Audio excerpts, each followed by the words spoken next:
il arrive un moment, hein, l'esprit là reste dans l'homme jusqu'à quand le corps ne peut plus suivre la cadence, le rythme de l'esprit.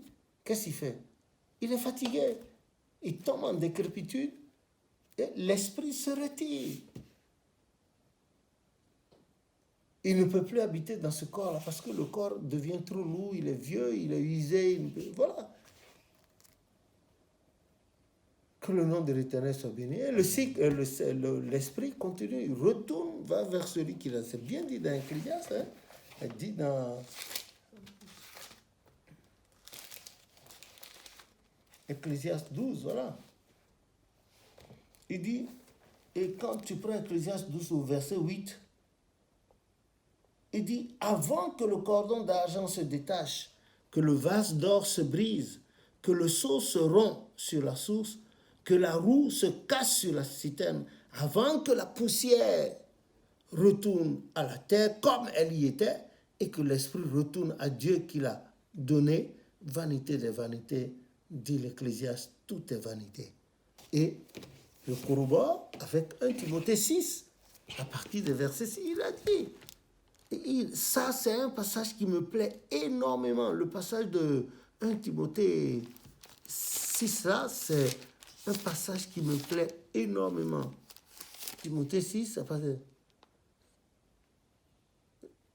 Moi, je prends à partir de. C'est, disons, verset 6. C'est en effet une grande source de gain que la piété avec le contentement, c'est-à-dire, tu te contentes de ce que tu as.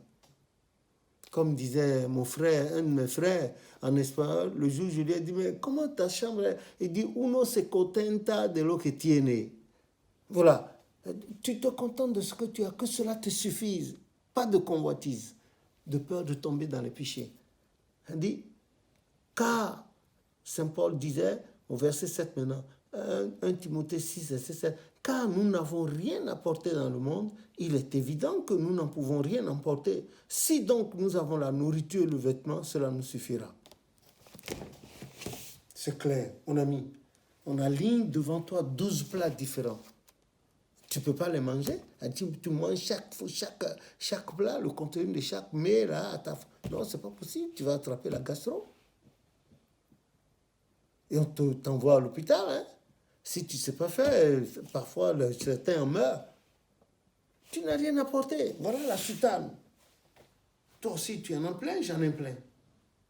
Tu arrives me voir et tu me vois dans 10 soutanes. Dis donc. Tu as beau m'aimer, tu dois te poser des questions. Qu'est-ce qui ne va pas? On dirait que celui-là, il est fêlé du caillou, n'est-ce pas? C'est ce que tu vas dire. Nous n'avons rien apporté dans ce... Tout ce qu'il y a ici, c'est pour cette terre-là. Tu laisses le tissu là, sur la terre, l'eau touche 2 ou 3 fois, on ne secoue pas. Allez. L'anglais, l'espagnol dit carcomer, c'est-à-dire ça va... Comment on dit? Ça va... La putréfaction, quoi, ça va se gâter et puis ça devient de la terre. Même une voiture, tu gares ça, on ne touche pas, ça fait de la rouille. Tout, la nourriture, on ne parle pas. Un homme qui meurt aussi, bon, on a vu dans les films, il est là, puis rien, on ne touche pas. Le corps, l'eau, ça se déshydrate et ça commence par faire de la poussière. Et finalement, on ne trouve plus l'homme, c'est le squelette qu'on trouve. Et on sait qu'un homme est mort par là. Voilà. Et quand cet homme-là meurt, ça veut dire que quand le souffle quitte, il n'est plus un homme, il devient un cadavre. Donc, la mort, il faut y penser. Il faut y penser. Comme a dit Job 19, je crois. Si je ne me trompe pas. Dit.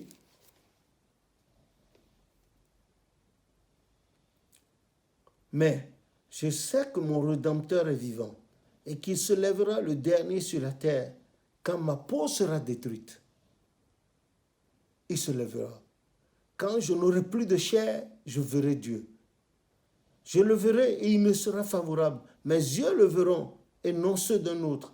Mon âme languit d'attente au-dedans de moi. Comprends ça. Nous ne pouvons pas rester dans ce corps périssable-là pour voir ce qui est invisible. Quand vous retournez dans Romains 1, verset 20, on parle des perfections invisibles de Dieu. Dans ce corps-là, ce corps, c'est un corps charnel, un corps pécheur. pécheur. Il n'est pas assez sanctifié pour voir les perfections invisibles de Dieu ou bien pour voir l'Éternel à l'œil nu. Ce n'est pas possible.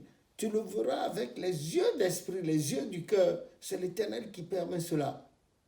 Il te permet de lire dans l'invisible ou bien il t'ouvre le cœur pour que tu comprennes les Saintes Écritures. Comme il a fait justement aux apôtres quand il était paru aux deux qui allaient à Emmaüs. Et ensuite, quand il est revenu vers les apôtres, tu as vu, quand tu vas dans Jean 20, 21, c'est ça. Et c'est là, il leur ouvre l'esprit pour qu'ils comprennent les Écritures. Il dit, voilà ce que les prophètes, tant, avaient dit de moi. Les psaumes également. Et aujourd'hui, on est là, même moi-même que tu vois, il arrivera un moment, c'est pas pour te dire déjà que plusieurs fois, l'Éternel m'a raccordé la vie. Plusieurs fois déjà, et je le sais, j'en suis conscient. C'est tellement que mon calendrier ou bien mes économies là-bas ne sont pas bien achalandées. Donc, il a eu pitié de moi en se souvenant peut-être de papa au chauffeur ou de mes parents. Papa est un sous, maman est un sous. Et il a eu pitié de moi. Et puis, bon, il m'accorde encore une autre chance par son pouvoir de résurrection. Et me voici devant vous. Je dois prendre cela au sérieux. Cette faveur, cette grâce qui m'a été faite et à toi aussi. Et faire attention désormais. Que le nom de l'Éternel soit béni. Amen. Pardon, excuse-moi.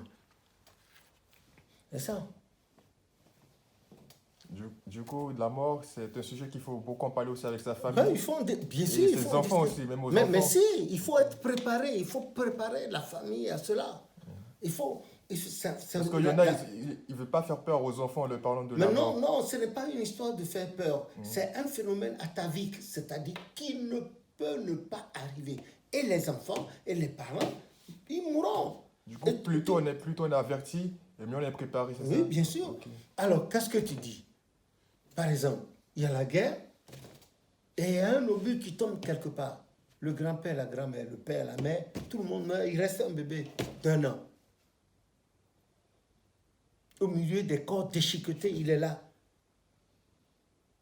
Si la main providentielle, gélienne de Dieu n'arrive pas pour tirer ce bébé d'affaire, eh bien, il va mourir parce qu'il ne saura où aller. Il peut mourir de faim ou bien de déshydratation ou bien un animal, un serpent peut passer par là, le mort, ou bien un animal peut passer par là, se jeter là-dessus et puis, etc., etc. Ça, par exemple, les gens appellent ça la fin du monde. Ils attendent quoi? Ceux qui sont morts, ils ont connu leur fin du monde, en fait, dans leur monde négatif, ils sont partis.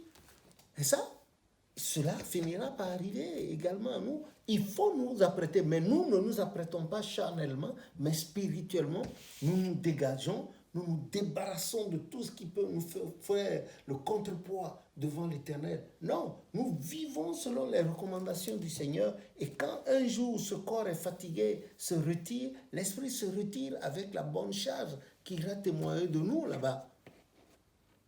Et quand tu prends Jean 3, 35, tu as vu ce que le Christ a dit là, ce que Jean-Baptiste a dit là. Il dit que Dieu a tellement aimé son Fils, le Fils a tellement aimé, que le Père lui a remis tout le pouvoir, que celui qui croit en lui ne connaîtra pas la mort, mais la vie. Mais le verset 36 dit, celui-là doit s'attendre à un jugement. Celui qui refuse de croire en Christ doit s'attendre à un jugement. Voilà. Pendant que nous sommes là, il faut en discuter. Il faut beaucoup en discuter. Et même en discutant, en méditant, là, selon moi, les bonnes méditations partent de là. Et 1 Timothée 6, versets à partir 7 et 8, m'a bien expliqué. Il a dit, nous n'avons rien apporté. Et ici, pourquoi on se donne la fatigue? On se donne la fatigue, on se fatigue, on se fatigue, on se fatigue. Les gens, ils ont un parc de véhicules chez eux, 12. Et quand ils voient leurs semblables, ça n'a pas de valeur. Ils sont dans des costumes qui coûtent extrêmement cher. Ils habitent des maisons. Mais quand la mort vient, la mort n'en tient pas compte. Hein? Pas du tout. La mort prend et s'en va. Il n'y a pas plus fidèle serviteur que servante que la mort. Hein? Il faut que les gens soient prêts. Et nous, c'est spirituellement ça là. Avait déjà reçu sa malédiction au départ avec notre père Adam. Genèse 3, 19. Ce corps doit mourir. Mais il ne faut pas que l'esprit qui en nous meure. Il ne faut pas. Voilà pourquoi chaque fois on nous parle des Saintes Écritures qui sont la nourriture de l'esprit et de l'âme. La nourriture du corps, c'est tout ce qu'on a mangé tout à l'heure, tout ce qu'il y a de salé, huileux, tout ça. Parfois, ça nous tue encore. Mais le spirituel, il est là, c'est que ça nourrit l'âme. Ça te rapproche davantage du Seigneur. Et ton cœur laisse sa place, cède la place à Jésus, fils de David, à Jésus, jour et nuit. Tu penses plus à lui. Et nous fais cette prière. Prends tout de nous, donne-nous tout de toi. Prends tout de nous. Que le Seigneur prenne tout de nos défauts, les défauts avec lesquels on est né, les défauts. Et c'est que le Seigneur prenne tout par son sang et qu'il nous donne plus de lui. Tu t'imagines combien de personnes à ta connaissance pensent à Jésus à chaque instant? Alors qu'il est démontré que nous avons besoin du Seigneur en tout moment. Il y a un chant de nos aînés protestants qui dit « J'ai soif de ta présence, divin chef de ma foi, dans ma faiblesse immense, que ferais-je sans toi? Chaque jour à chaque heure, oh j'ai besoin de toi. Viens Jésus et demeure auprès de moi. » Amen, je m'arrête ça, d'autres couplets. Regarde ça, on a besoin de Christ en tout monde. Regarde, tu veux lever la main? Si le souffle du Christ, de Dieu n'est pas là, tu peux lever la main? Il y a des gens qui ont un corps qui ne ressentent rien. La main ne peut pas bouger, les doigts ne peuvent pas se mouvoir comme je fais en ce moment, tant qu'il n'y a pas le souffle mort. Si on dépose un cadavre là, c'est un objet inanimé, regarde cette bouteille-là, elle ne peut pas bouger par elle, tant qu'il n'y a pas quelque chose qui vienne en apprendre. C'est pas possible, la tête ne peut pas aller osciller, aller à gauche, à droite, s'il n'y a pas quelque chose à l'intérieur d'invisible qui tourne, qui agisse, et que ce corps-là n'est qu'un tournevis. C'est comme un tournevis qui est là, inanimé, mais tu le prends et ça te sert à dévisser ou à visser. Ça s'arrête là.